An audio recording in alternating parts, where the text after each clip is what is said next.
Hello everybody, this is Rich and you're watching my YouTube channel where I play awesome tabletop RPGs with really cool people.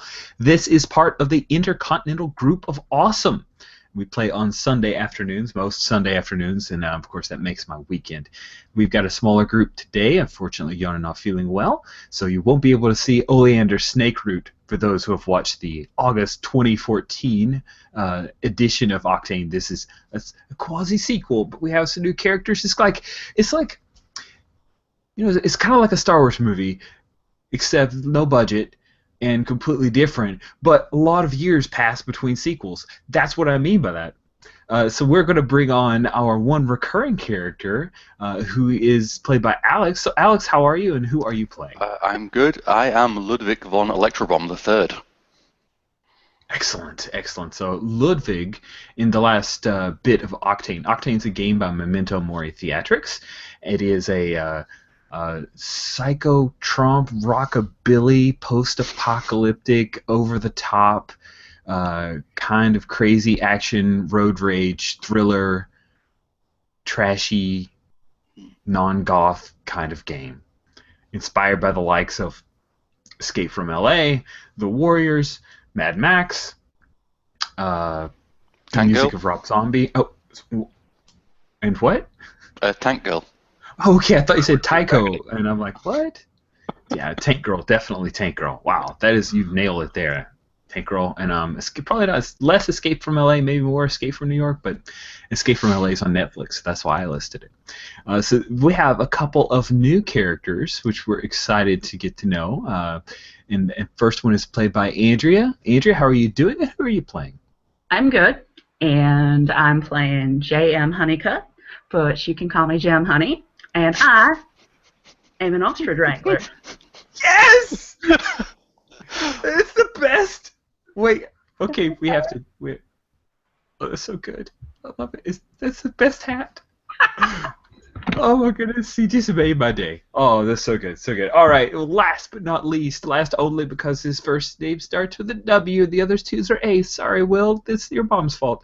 Will, how are you doing? Who are you playing? I am doing fine. I am playing La Justicia del Rack. I am a mass luchador, traveling the road for justice. Nice. And all that, yeah. That is fantastic. So, a bit more about octaNe. I don't normally play games that are super gonzo, but this game is a little bit gonzo. It is a really simple system where you roll a number. You roll 3 6-sided dice, and then you roll. Hold on. I want to make sure I get it right. I just spaced for a second on the. So first of all, you choose a role, which is kind of like a template. It talks about what your character can and can't do. It's flexible, so if you want to switch things around, that's fine. Among that role, each of the roles, they have a certain number of styles. The styles are the way in which you do a thing. There are a total number of styles, and a lot of them are more mundane, but there's also one called magic, which we don't have anyone who can use magic, so we don't have to worry about that. And so, along that, we also have skills. You start with 7 skills, which we had to get creative to make sure that Electrobomb had 7 skills, but the creativity has happened, and so he has 7 skills. We're pretty excited about those. Okay, and another thing that's supposed to happen in the game that we can't quite do over Hangouts is we're supposed to have rock music playing. So if you like, while you're watching us play, if you'd like to have some, really socially unacceptable rock music playing very loudly, just try to make it where you can still hear us, because otherwise you're just looking at my face, and I'm sorry, but that's not my asset that you should be caring about. Let's see. All right, so... Yeah, you roll, and then what happens is you look at the highest die that you have rolled on the 6-sided dice, and that determines who has the kind of narration. If the highest die that you have is really low, then the GM, that's me, has the ability to say what happens. Doesn't necessarily mean things go bad, but probably things go bad. If your highest die is like 4, 5, or 6, then you primarily have narration. You say what happens. And these guys are all story gamers, so they're probably going to make it like awful anyway, but they're not supposed to. They're supposed to be really awesome. So we'll see if that happens. There are hazards, and that's where I say, oh, well, there's a challenge or a reason why doing this in your particular style might be more challenging, and that would take away the number of dice that you're rolling. And then there are plot points. And plot points are like bennies or willpower points from other games, where you can spend a plot point, and that allows you to gain another 6-sided die to roll with your pool that you're currently rolling and the style that you're using to overcome the challenge at hand. Are there any questions about the rules? No? Okay, fantastic. So we begin. Oh, one last thing, and I say this primarily to highlight it because I think it's a fantastic idea that I would love. Alex and I were talking earlier. Alex said, this would be a great thing to have for all games. It's kind of a codified social contract in a way. But let me describe it. So there are a number of game modes within octaNe that help to lay the parameters of what you would expect within a game, that particular game if you're playing in that game mode.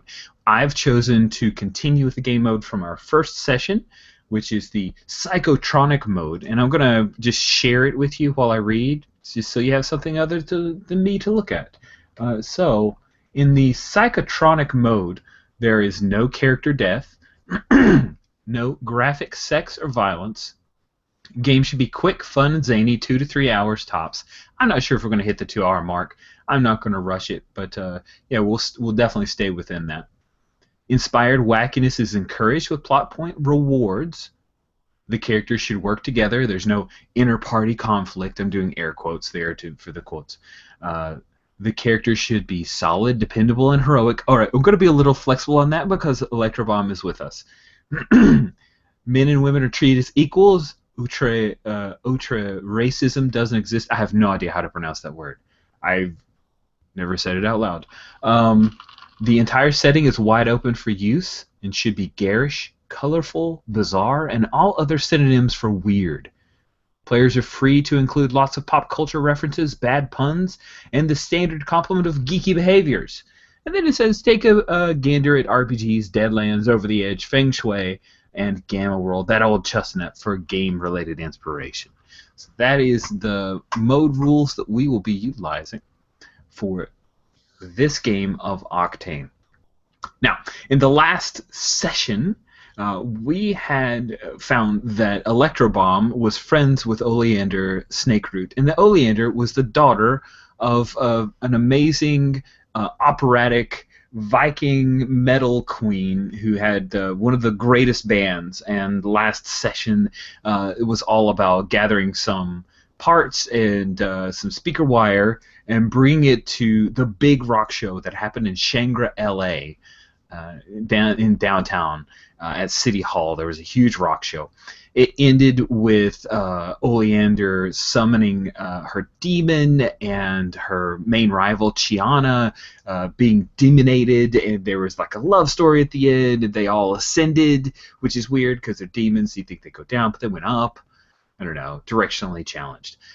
So that was crazy, and that was what happened. Now,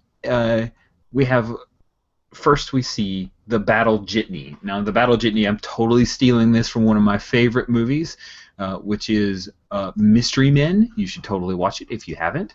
I should probably stop saying totally all the time. This is a picture of the Battle Jitney. It isn't about this shape. This is Electrobomb's main ride. So we begin our session. We begin the movie that is our game with just a picture of the grill of the Battle Jitney, and then at the bottom, underneath, in that I don't know if you guys watched the TV show Fringe, where they had the kind of the pop up with the overlay of words. It says like 6 weeks later, all right, and then there's sun baking down, and the Jitney is just riding down a highway. It's an old broken highway. There's lots of dust everywhere, all kinds of dust bowls, and occasionally you pass by those huge electric towers, the ones where there's like the lattice work of bars that connect it, and it kind of goes up, and there are no more wires that connect it, just these towers that kind of mark the miles as you're zooming along. You're coming south from Sacramento towards Shangri-La.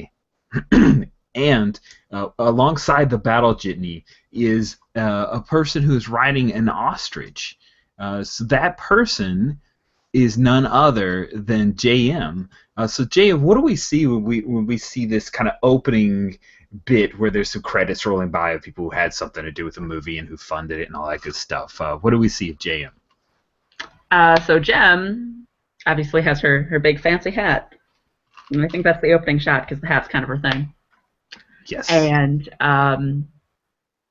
she's kind of, crouched down low over the ostrich to kind of make herself as small as possible so the ostrich can keep up speed. And Mina, the ostrich, Lady Wilhelmina is the ostrich's proper name, but Mina's kind of pounding along beside this Jenny, and there's little poofs of dirt coming up, and there's obviously a shoulder harness with some sort of weapon. She can't really tell right now because it's kind of crouched down. She's crouched down, so it's hidden. And then there's like the sparkle of the sun off of her spurs, which are the little Aerosmith symbol. It's like the little A with the little devil horns on her spurs. That's awesome. Mm-hmm. That is so great. I love it. I love it. I love it. So we have that cool camera movement where it kind of swings from the ostrich and it goes and zooms into the front the front windshield of the jitney, and we see is Electro Braum actually driving? Well, first you see a big map that's just covering the whole windscreen, so no one can see out the front. That's then it probably circles a bit round, and he's driving you. Nice. And so, what do we see of Electro Braum? Like, what's the look here? Well, he looks very much like in my overlay. I think he's probably got spools of wires and stuff around him as well. So he's working, navigating, driving all at the same time. The Jenny is kind of slightly swerving from side to side. Yeah, so we have the jitney. I think he's got like one boot on the steering wheel that's kind of to keep it steady as because he needs his hands for other things. Bombs don't make themselves. Very, very cool. All right, so then we zoom into our luchador. Where is the luchador at right now? Is he like back in the back? Where is he at in proximity to the jitney?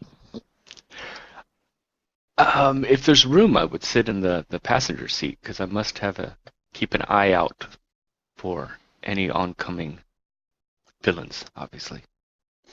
Obviously. Cool. Then that's exactly where you are. So we've got your arm. You got a little bit of trucker tan, on your wonderful luchador self. Is he like super muscular? Like what is and what should I be calling your character? Should I go for the full name? I understand that it's difficult for non-Spanish speaking people to use my full name, so I've answered to Rock, to Justicia, Justice, pretty much anything that I can figure out as a derivative of my name.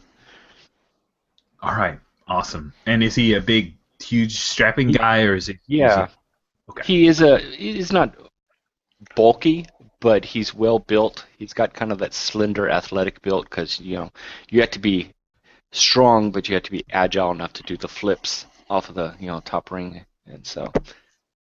Now, is he a luchador who actively engages in wrestling, or is he a luchador in spirit only? I'm just curious. In his mind, he's a luchador in all fashion, and if there's ever an opportunity to wrestle, he will take that. But he really hasn't had any real gigs in any time recent. So. Nice. Well, that's why they came all the way to Sacramento to get you. It's election time for the mayor of Shangri-La. And right now, Rodeo Yeti is up for he's the incumbent. He's up for re-election. There are no challengers to Rodeo Yeti, who, by the way, he was a luchador but he's taken off his mask. It's a shame. How do you feel about that, Justica? It's a shame. I mean, everything that we believe in, you keep the mask on. I even at times shower with this on because it's essential that I keep this hidden for the audience, for my people. Nice. I like the audience and your people. That there's some mixture, some overlay between the two. Nice. All right. So the battle jitney, you and as well as Jem, the two of you, not Electrobomb quite yet. I'm sure he'll pick it up. But you see ahead as you're riding down I-5 doing about 90. We don't even know how the ostrich keeps up. I've heard the ostriches can run really fast, so obviously that's why. You're coming up on Lost Hills. Now, Lost Hills is just past the halfway point between Sacramento and Shangri-La. And Lost Hills has a huge... You're right, it's electrolytes. Totally electrolytes. There's this bridge in Lost Hills. And in the bridge has at some point was converted to a toll bridge, and it is currently up. Right? And now there's a dried out riverbed, but that river wasn't tiny, so there's quite a bit. It's going to be difficult for something that looks like a jitney to get over that. What are you guys going to do when you see that up ahead? It's maybe a half mile ahead when you see it. And there's a couple of cars that are stopped, like they're in queue, slowly moving across as they lower the bridge, and then somebody can go across and it comes back up again. And there are a few armed guards who are there taking tolls. What are you going to do? You really don't have time for this, because the election match is just in an hour and a half, and you're about a 2-hour drive away. What do you do? Yeah, Jem kind of gives her ostrich a little burst of speed so she can ride up and pound on the passenger window and point to make sure they see it. Nice. Was Justica Del Rock, what do you do in reaction to Jem? I'll roll down the window, but then also Ludwig's attention. You must go faster. We must make that jump. What jump? I'm Ahead. looking at Move the map. Move the map, you fool. Kind of peek over it and you don't want to stop? We don't need to stop. We must go. All right. Well, I need the pliers, so just you just hold the wheel for a second. I have to step away from the wheel to go in the back. Awesome. All right. So I leave now my you're brick holding on the wheel. I leave my brick on the accelerator, of course. I'm not an idiot. Okay. So yeah, the jitney is still barreling down the road. There's occasional bumps and grinds, and you're trying to drive it. Rock, I assume, or do you hop behind the wheel? I think eventually, if he's gotten up, and doesn't look like he's returning immediately, I'm hopping over. Nice. All right. So Ludwig, what are you after? Oh, just some pliers. I just need to open up the casing of this little gadget and just wire it up correctly. Okay. I don't want it going off. Okay, cool. So Jim, you see they're continuing on. Doesn't look like they're going to stop. Is this the kind of thing that Mina can do? What's the plan here? Well, clearly they're going to barrel through and make a path for Mina. So I just need to follow behind them and then cover our trails in case, I don't know, somebody opens fire or something. I can do that. So we're clear on barreling through. This is a bridge over a very large dry riverbed.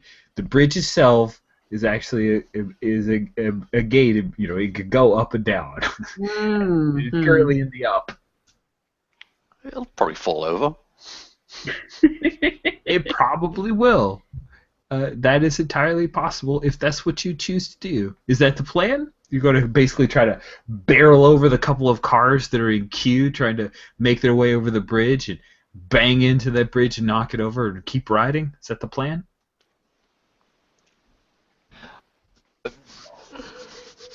I was thinking of, in my head, I was thinking more of the ramp-ish, where it's kind of like we could jump, but Right. but still, yeah. I Well- mean, time is of the essence. I reckon I could probably shoot the controls so the bridge comes down. That sounds like a pretty crazy stunt. I will give you a 1 hazard if you would like to roll for that. I would like to roll for that. How do I roll? What do I All do? right. So to make a stunt roll, you grab 3 6-sided dice and roll them as you would in a board game. Okay. You find a die with the highest number. Now, I just want to make sure because there's the thing I want to double check and might need. So you have styles that you're trying to use in your stunts, and you can have more than 1 die in a stunt. So I think for every point above 1, you gain another die. So, for example, if Ludwig has 2 in ingenuity, so he would be rolling 4 dice if his style was using his ingenuity. And Ustica, if he were to do something daring, he has a 2 in daring, so you have 4 dice as well. Does that make sense? Mm-hmm. All right, cool. So skills don't really do anything. That I'm understanding. That is a good question, and I will tell you an answer in just a second. It's fine. They might just be there for guidance. I don't know. Yeah, so the style is how you are likely to act in a dramatic situation. The skills are what you can do or are known to do. And I think that it just kind of, it's like a tag that allows you to give you an idea of how you're acting within that style. Meaning they don't do anything. I will probably find out later that I was wrong. I don't know. I'm going to roll some dice, and we're going to go from there. Awesome. Ouch. Ooh. Okay. If you have a skill that covers what your character wants to do, you get to roll your full allotment of 3 dice. Unskilled characters must spend plot points to roll dice during a stunt. So it does. It just kind of funnels. You do something within a style, and then you use a skill. Otherwise, you have to spend plot points. All right, there you go. So that was kind of what I thought. All right, now we're going to spin back to your die rolls. You have a 1, a 1, and a 2. This New hat is not helping with the luck. the hat does not help with the luck. So we have a stunt chart, and I'll just quickly show that, and then we'll jump right in here. Okay, so the stunt chart is 1 chart in octaNe, a table of information you need to know cold. You look at the highest die. Your highest die is a 2. The die result is a 1 or 2. It means the moderator, that's me, has total control. If you'd gotten any higher, then it would have been partial control or total control for you, but it isn't. So that means I say what happens. And what happens is, so there's like a guardhouse, right, which has the controls, and you take a shot at the controls and hoping to activate the controls right now, and you shoot the guy who is behind the controls, and he falls over on top of those controls. He just falls over, and then the bridge, it does start to lower. It starts to lower down slowly. However, at the same time, all of the banditos who run the toll bridge, they're aware of your presence, and now with their AK-47s, they're going to start opening fire on you guys. And so there are bullets ripping and hitting the battle jitney, and Mina is screams in alarm. Oster scream. I don't know what this sounds like. it's probably something we'll mix up in the later in the soundboards. Be kind of like, a little bit of bear, a little bit of bird, something mixed along that lines, but female because it's a Mina. And so she's going to kind of start zigzagging. It gets very hectic for you, and your feather is flying. But yeah, now they've opened fire on you. However, you have opened a little bit of a gateway. It could be a good thing. Maybe you can get over the bridge. Maybe not. We'll see. What do you do, Justica, and what you doing there? Well, when anyone is shooting at you, the only sane thing to do is to go faster towards them. So I am going to floor the gas pedal because obviously I need to get there before they shoot more. Okay, that's a good thing. Did you realize that if someone's shooting at you and you get closer to them, it is an easier target? Their bullets cannot hit me. I stand for justice. That is amazing. All right, so then you're basically barreling straight ahead. You do not care. That is amazing. So being very daring, I think. I think you are being extremely daring. So let's see. I'm looking at your skills. Is there a way that you're working your skills into how you're trying to drive forward through this crazy? Well, Yeah. one of two ways. It's a stretch, but I could be driving acrobatically, or trying to base the movements of my opponent on how I'm approaching it and weaving in between that. It's Okay. a stretch, but That is a stretch. I'll allow it. okay. If this game ends at a bridge, I've done a poor job as a game master. So let's see what happens if you want to daringly, acrobatically drive the battle jitney towards the slowly lowering drawbridge. And did I understand the previous explanation in that I would, because of daring of 2, I would get 4 dice? Correct. Okay. I'm probably wrong, but that's what I'm going with. Otherwise, why would you have more than one die in a style? That's okay. Or one mark in a style. It's a decent roll. That is a unless- decent roll, and I didn't put a hazard on it, so that 6 gets to count. So that means the die result is a 6. That's your highest die. You have total control. What takes place at this point?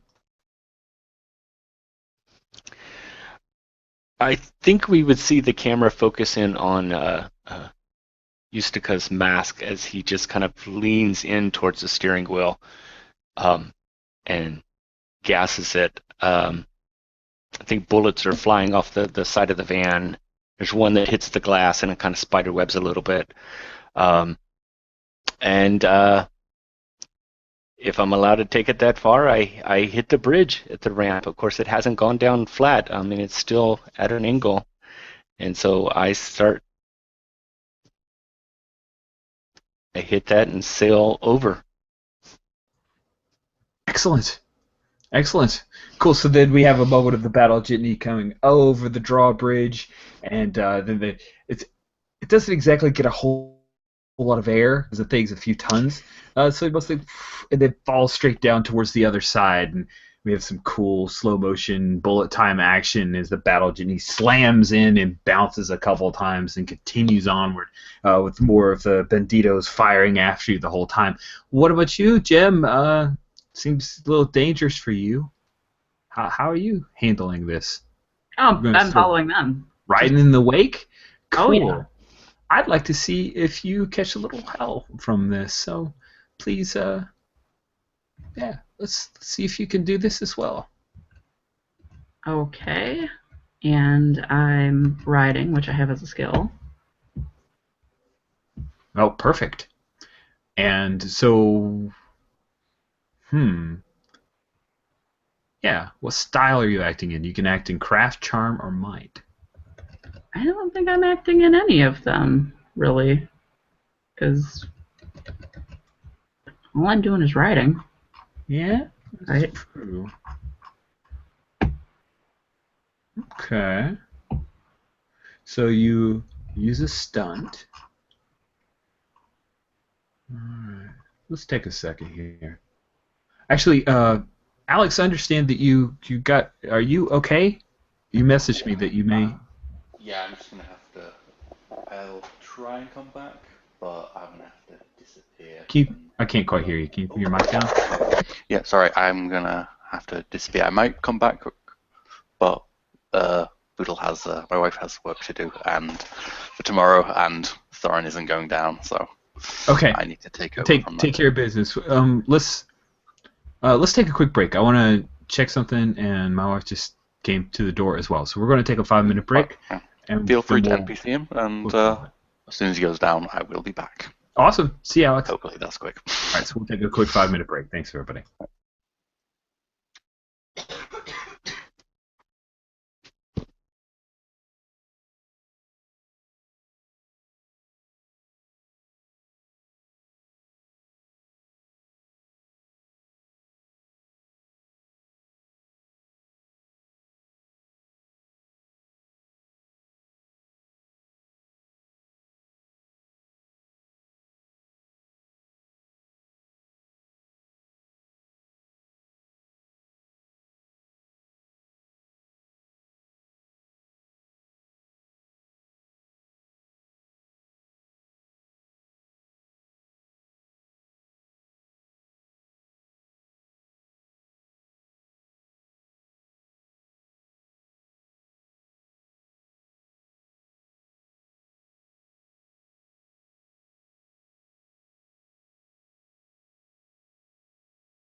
Hey, everybody.